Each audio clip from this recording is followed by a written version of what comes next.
World War II was a pivotal moment in our world's history, affecting almost all countries globally, socially, politically, and economically, completely revolutionizing our world today.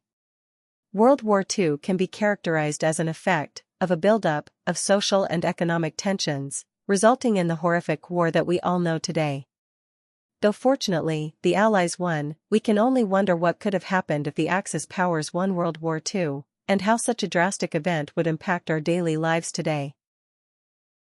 Before we can analyze such a hypothetical scenario, of the Axis powers, Germany, Italy, and Japan, winning World War II, let us first delve into what truly happened, and how such a hypothetical could have even been probable. First, let's delve into the Nazi ideology. The Nazi Party, officially known as the National Socialist German Workers' Party, was a far-right, ultranationalist, fascist, totalitarian party created circa 1920. This ideology was a combination of previous global ideologies that Hitler encountered throughout his life. The first one was German ultranationalism, which was an ideology that believed in German superiority and patriotism as a result of the German humiliation after World War I, which Hitler had witnessed. The second ideology was anti-Semitism.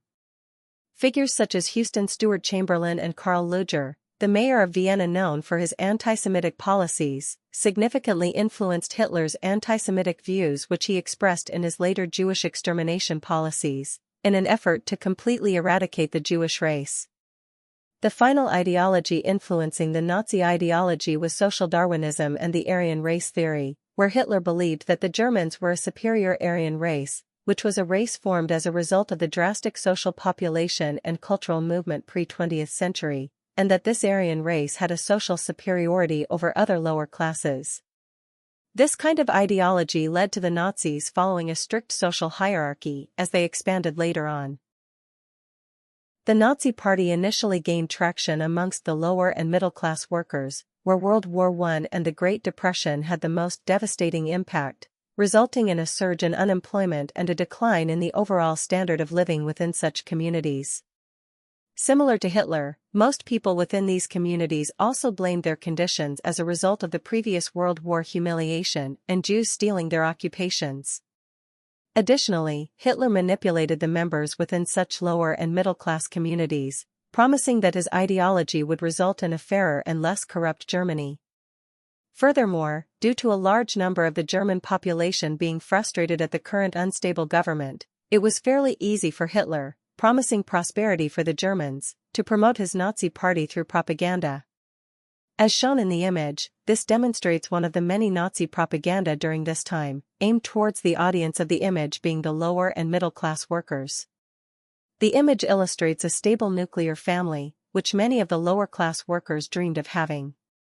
The image reflects Hitler's future vision of his party and how Hitler was able to draw attention and support from the distressed civilians, who desperately wanted aggressive change, which Hitler offered. With Hitler's goal of eradicating Jews, Hitler furthermore had a 4-year economic plan in place during 1936 to reach peak economic prosperity. This plan involved 3 major points. The first point was autarky. This was economic self-sustainability. This point involved increased domestic production of goods in order to ensure very little or no imports from external countries and to ensure economic growth and prosperity. This was done to completely isolate Germany from the external world to ensure that the Aryan race maintained purity. Secondly, increased military and business expansion. Through the use of increased domestic production, Hitler wanted to allocate a majority of profit to such expenses. Finally, Hitler wanted to ensure labor mobilization and living space. Through the use of geopolitical expansion, Hitler wanted to create more space for the expansion of Germany, in order to utilize the unemployed workforce and ensure peak productivity. By knowing Hitler's future visions for his largely expanding Germany, we can use this information to help create future predictions for our hypothetical situation, which will be explained later. By promoting such plans and propaganda, Hitler was able to fully engulf Germany with Nazi ideologies, turning it into a full authoritarian empire. As a result of Hitler's living space goal, there was a major geopolitical conflict between many regions.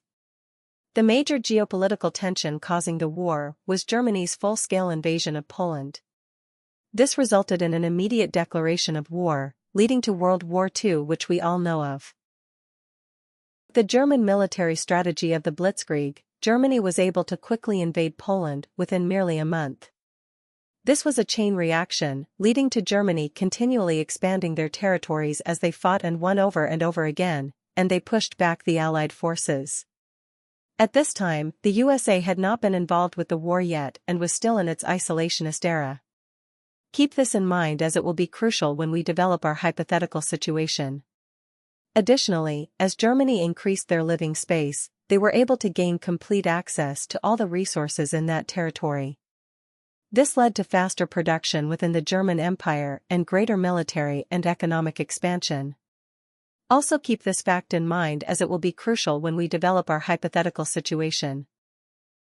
However, during Germany's geopolitical expansion, they made a vital error.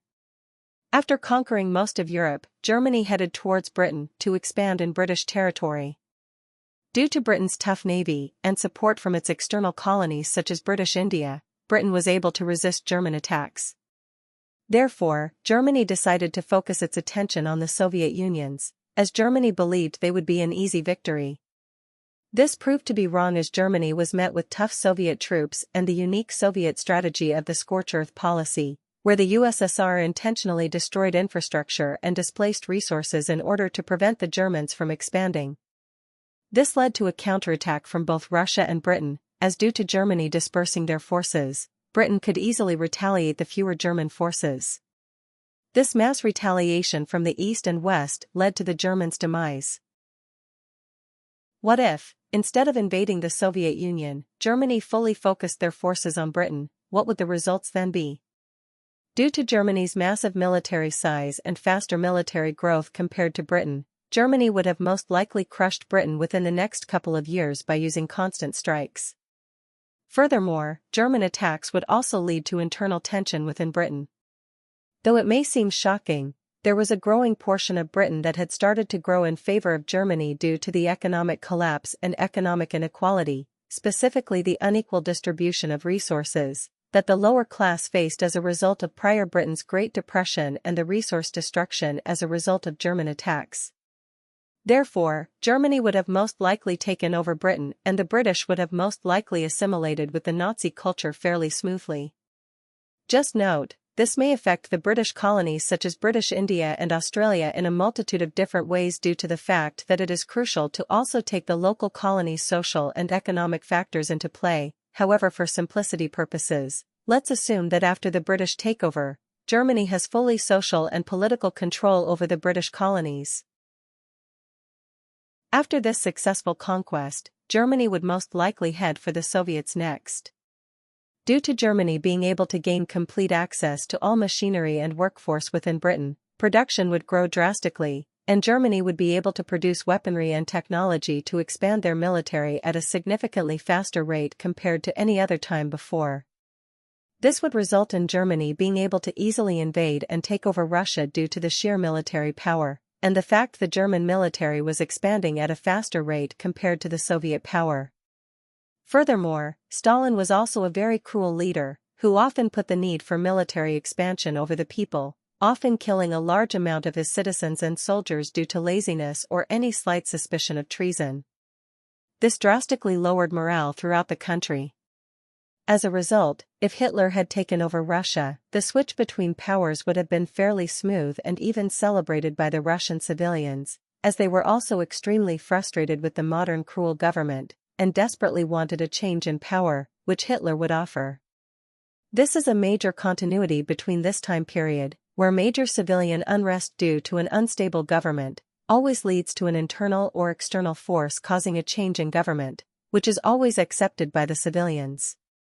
Also, keep in mind that the US is not involved in World War II at this point, and gets involved later due to Japanese attacks. Now, after successfully taking over Europe, Germany would most likely send troops to Japan in order to push Japanese imperial forces within Asia. Due to Germany now having access to resources within Russia and the entirety of Europe, let's assume that Fascist Italy, Germany's ally had successfully held on to their territory, Germany would have an extremely massive military that consisted of a combination of almost all European military. With the aid of the Japanese forces and the Japanese use of other malevolent military strategies such as the use of kamikazes, the small countries within Asia such as Burma and Malaysia would easily be taken over by Germany.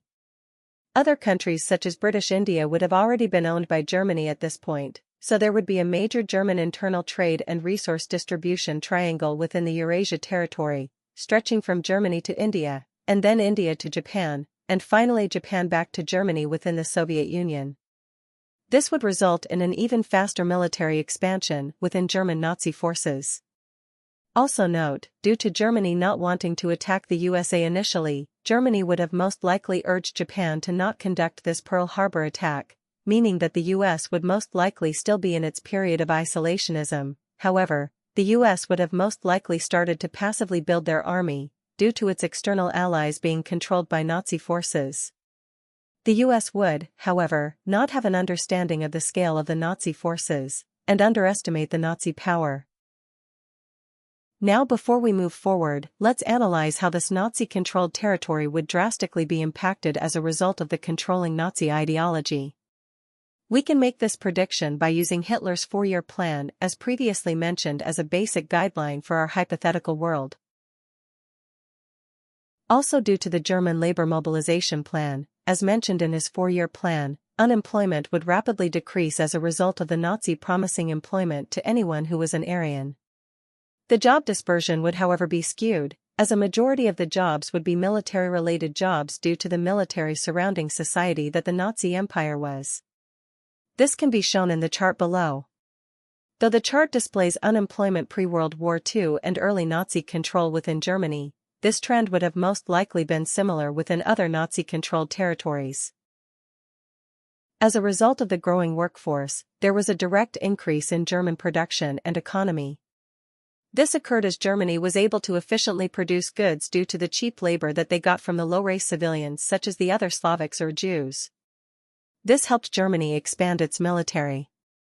As shown by the two graphs below, the above graph displays how the workforce resulted in rapid GDP growth. The bottom graph, on the other hand, displays the rapid military expansion within Germany pre-World War II. Due to Germany now in our hypothetical situation winning World War II, this military expansion would occur at an even faster rate. However, there was a growing military-industrial complex resulting in unequal economic expense allocations. Alongside with the rapid growth of production, there would also be a major decline and destruction of art and intellectual works. Hitler greatly despised such means as he believed that they corrupted the mind of the Aryan race. For example, the image illustrates the book burning of 1933, and how Hitler completely eradicated Jewish culture within Germany. This is most likely the same kind of events that would occur worldwide in our hypothetical situation, such as Hitler burning Marxists' works after conquering Russia. These actions would result in a loss of diverse culture within Eurasia. Now going back to our hypothetical timeline, the time would most likely be around 1950, the beginning of the Cold War era. In our hypothetical world, tensions between Germany and America would have most likely grown to a massive extent, resulting in an arms race. This nuclear race would be way more physical and forceful compared to the USSR versus USA arms race, as Germany would have a massive advantage over the US. Due to Hitler being extremely power-hungry and sadistic, Hitler would have most likely released a physical nuclear strike on the US, resulting in the demise of our US population. This would most likely occur as Germany would be able to develop nuclear arms way faster than the US. Overall, with the Nazis completely dominating, our world would be a completely different place. There would be massive military expansion and the development of cruel technology, for example, genetic altering technology, which Germany had planned on developing to fortify the Aryan race. However, the Nazi Empire may also crumble due to regional social unrest, as the civilians will finally get frustrated living in such a dystopian world. Let's just be happy that the Nazis lost, otherwise the US may not still be standing today.